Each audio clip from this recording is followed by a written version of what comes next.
Hello guys, আসসালামু আলাইকুম। আশা করি সবাই ভালো আছেন। তো আজকে আমি ব্লগ করব যে একটা প্রবাসী কিছু আমি যা যা কাজ করি তা আপনাদের দেখানোর চেষ্টা করব।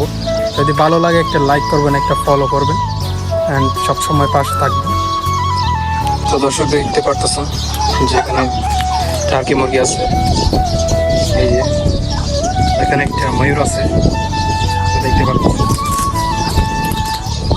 সকালে সকালে ওর পালকগুলো পালক যেগুলো আছে ওগুলো খুলে খুলে দেয়, অনেক সুন্দর লাগে তখন। তো এখন তো বিকাল টাইম, ভিডিও করতেছি, তো ওর খোলার সময় না। চলুন অন্য পাখিগুলো দেখায়। তো দর্শক, এগুলো হচ্ছে পাখির ঘর দেখতে পারতেছেন। এখানে এগুলো হচ্ছে কবুতর। এই কবুতর একজন কি জানি বলে গেছিলেন। যাই হোক, আপনারা যদি জানেন এটার নাম তো কমেন্ট করে জানাবেন। চলো ওগুলো দেখি। এগুলো হচ্ছে মুরগি দেখতে পারতেছেন, প্রচুর মুরগি আছে। সব কবুতর এসে গেছে। এই যে কবুতর,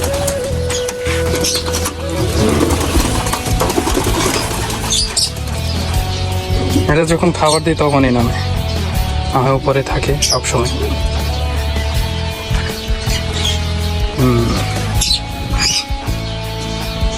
প্রথমে দেখুন এখানে প্রচুর খেজুর গাছ আছে। তো খেজুরগুলো রং ধরছে, মাত্র হলুদ হলুদ হয়েছে।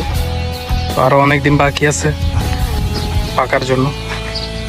দেখতে পারতেছে ওগুলো একদমই এরকম হয়ে যাবে, মানে শুকনো শুকনো একটু ভেজা ভেজা যেরকম থাকে খেজুর, ওইরকম হয়ে যাবে। তো দেখতে পারতেছেন।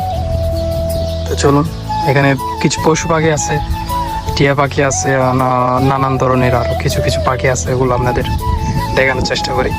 তো চলুন পাশে থাকুন and still watch my videos. আর এখানে আছে চড়ুই পাখি বলে আমাদের দেশে। তো চড়ুই পাখিগুলো অনেক ছোট ছোট দেখতে পারবেন।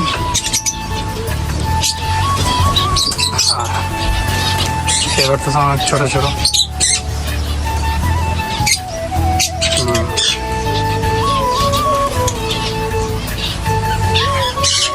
এই যে টিয়া, ছোট ছোট টিয়া পাখি দেখছেন, অনেকে দেখছেন অনেকে দেখেন না। তো ভিডিওর মাধ্যমে দেখে নেন, অনেক সুন্দর হয়ে গেল। কাদের উপর এসে বসে যায়।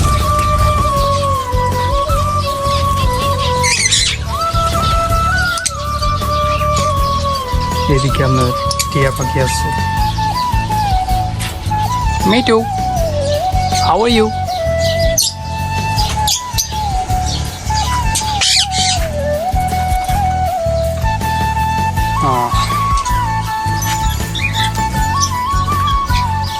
এগুলো হচ্ছে আরো নানা ধরনের ছাগল আছে, ওগুলা আরেকদিন দেখাবো।